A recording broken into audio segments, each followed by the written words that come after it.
Start winning at the races with Daily Racing Form's new mobile pass performances, featuring exclusive buyer speed figures and expert analysis and selections. Go to DRF.com/best and get the power of DRF in the palm of your hand.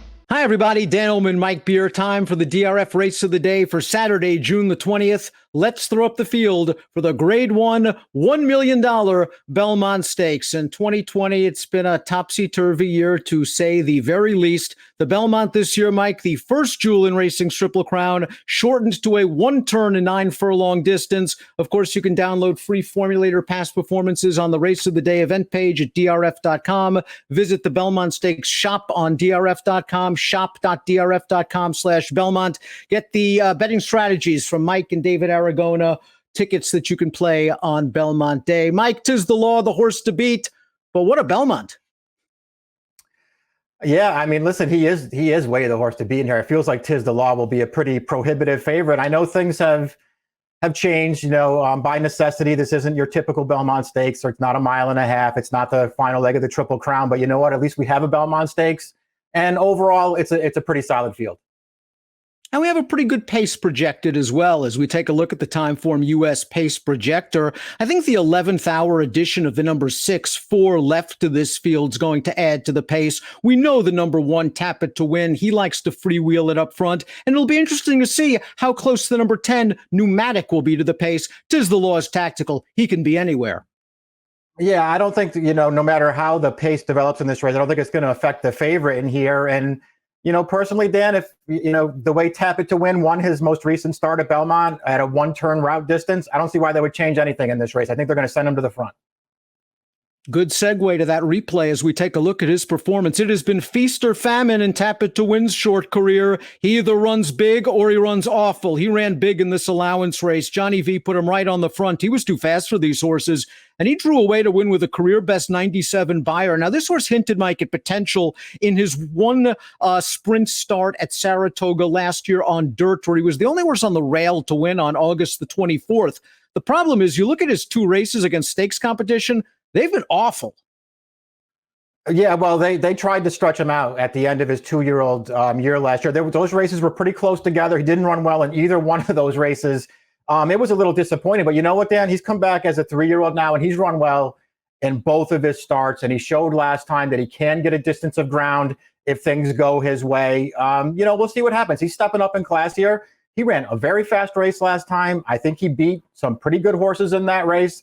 And if he can just run back to that effort in this Belmont Stakes, I think he's actually a pretty dangerous horse in here.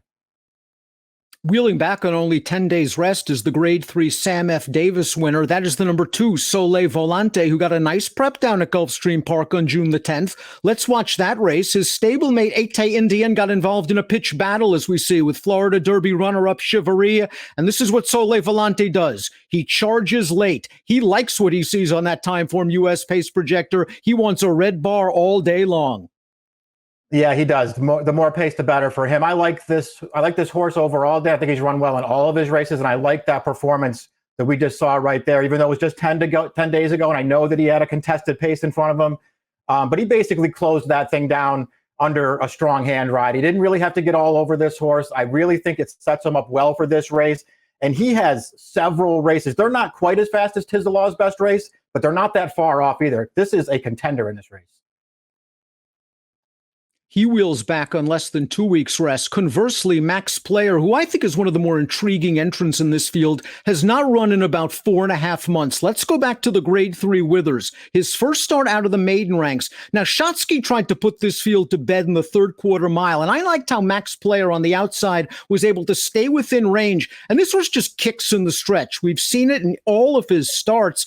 1 mile and an eighth, as he proves in this race, no problem. Shotsky is a game horse. Max Player goes by him. I still think he was a little bit green in February. This layoff might have done him a world of good from a maturity standpoint. I agree with that. I mean, I really feel like him only having 3 starts and not having a race since the Withers could either work for him or work against him, Dan. I mean, certainly he's had time to develop now and mature, but he doesn't have the season. He's only got 3 starts. He's very light on seasoning as he enters this race. But you know what? He's run really well in all 3 of his races. He's a very, very strong finisher. He wants every bit of this mile and an eighth. He probably even wants more than that. We'll see if he can get the right trip in here and if he can take a step forward, because he very clearly has to take a step forward to win this race. Number 4 is Modernist, winner of one of the divisions of the Grade 2 Risen Star. Then third in the Louisiana Derby. To me, the Louisiana Derby was a hard race to analyze. The pace looked solid for those horses going 1 1/8 in the middle of March, but there was just no closing going on. They ran 1-2 all the way around the track. The runner-up, New York Traffic's a nice horse. He came back to run second to Maxfield in the Matt Win with a 95 buyer. Can you give Modernist extra points for really being the only horse making up late ground and doing so after breaking from post 14? I don't know if I looked at it that way. I mean, I thought he ran fine in that race, just sort of, holding position throughout the running and never really getting involved late, but he was a little bit wide around the first turn. Listen, I thought he ran well. I actually like this horse a little bit. I do think that he has a lot of upside and could actually be pretty good down the line. I don't know how much I like him in this race, Dan. Todd Pletcher has 2 horses in here. In the 5 Farmington Road, you can just sense that if this was a normal Belmont Stakes and it was going 1.5 miles, there'd be a lot of people on Farmington Road. He's one of those deep closers that likes to make a big run, and a lot of times folks get suckered into those horses going 1.5 miles. Farmington Road is going to be where Soleil Volante is in the early portion of this race, hoping for a fast pace. He came with a big run in the Oaklawn Stakes 2 back when he got that pace. Last time out in the Arkansas Derby, he ran fine. He finished behind Finnick the Fierce, who came back to run third at Churchill Downs in a non-winners of 3 Life with an 88 buyer. He might need a pace collapse, but he will be running on at the end. Yeah, that's true enough. I mean, he's going to need to catch some breaks, I feel like, to pull off an upset in this race. I thought his Arkansas Derby was okay, if only because he was moving a little bit early in that race. I feel like Castellano kind of knew that he needed to get this horse motivated. He tried to do that. It didn't really work out. He was never going to win that race. I was, more disappointed in his race 2 back then because he got a huge pace to run into that day. And he just got outfinished by a big long shot in there. I thought if he was going to win a major race on the way to the Triple Crown races, it would have been that one, and he couldn't get it done. 4 Left is a stakes winner sprinting on dirt at Belmont as a 2-year-old, and at Santa Anita. He won the UAE 2000 Guineas last time out, going 1 mile. I just think he was better than those horses on dirt. The third place horse came back to win a listed stakes, the UAE 2000 again at 1 mile. 4 Left at any distance is over 1 mile. I get a little nervous with him, and there's, of course, the question of class as well. Yeah, class and as well as pace too, Dan, because I just don't really see Tapit to win conceding to this horse. And I feel like 4 Left's only chance would be if he could somehow make it to the lead and not have to go too fast. I just don't see it happening. And then when you start going through his running lines one after the other, where's his race that makes him a contender in here? Jungle Runner, the number 7, one of 2 in here, trained by Steve Asmussen. This horse has not done much running in his last 4 races against stakes competition, beaten double digits both times. The best buyer so far only a 66. This is a reach. Asmussen sees something in this horse. I guess he does, or maybe his owners see something in him, and they're the ones who want to run here. Either way, he's a huge long shot.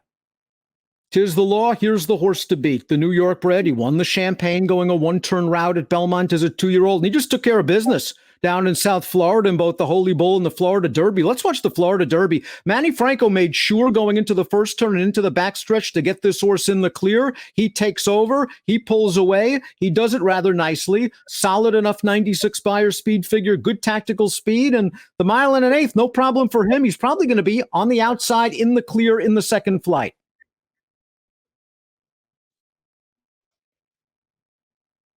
Yeah, listen, I mean, I don't really have a lot to say. He's way the horse to be in here. He's going to be a very short price. For the most part, he's run well in all of his races. Dan, I'll just say, for a horse who's going to be, perhaps less than even money in this race, I will just say, as well as he's run in his last 2 starts, 2 for 2 as a 3-year-old, a couple of big figures. He wasn't beating anything in those races. The Holy Bull was a very weak race. The Florida Derby was a very weak race. And listen, maybe it's not even that much tougher this time, but I think it is tougher. I don't think he's invincible in here. He's way the most likely winner. I don't think he's invincible. No, I see what you're saying. And again, it's not like he has this strong speed figure advantage. He doesn't even have the best last buyer speed figure coming into this race. The horse on the rail earned a 97 at Belmont. This horse earned a 96. Dr. Post, the number 9, earned a 96 sprinting 2 starts back, going 7 furlongs for Pletcher. He's very lightly raced, and he passed the 2-turn test last time out in his first start against winners, the Unbridled Stakes. We'll watch that race right now. He regressed 10 points from a buyer's standpoint, but he did what he had to do against these kind of horses. And you just get the feeling, I like like the way he's sort of battling in between horses, that he's just learning on the job. That's how I looked at it too. And so the Beyer decline didn't really bother me. I really don't think it had anything to do with the distance or him stepping up in class. I think it was more about the trip that he got in that race. He was in very, very tight for almost the entire running of that race. Never had any breathing room.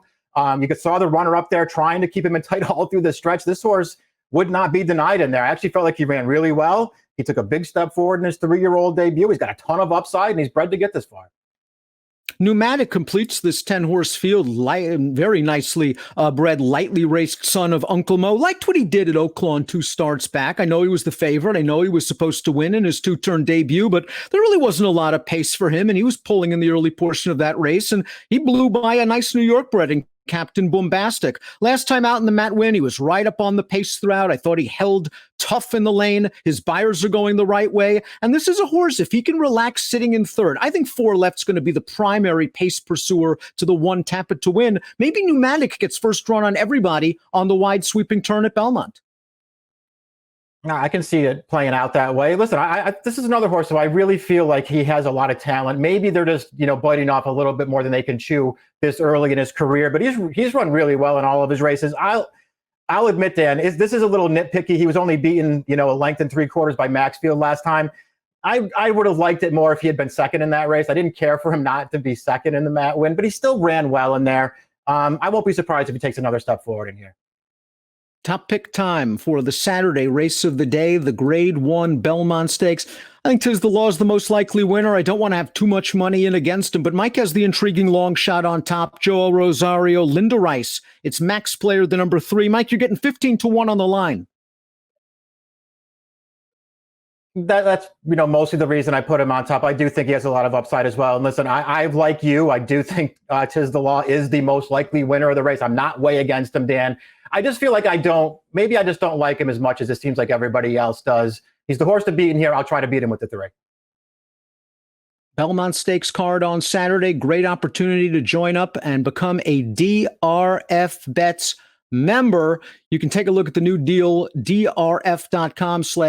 Double your first deposit up to $250. Approximate post time for the Grade 1 Belmont Stakes, the first jewel in racing's Triple Crown, 5:42 Eastern. Best of luck.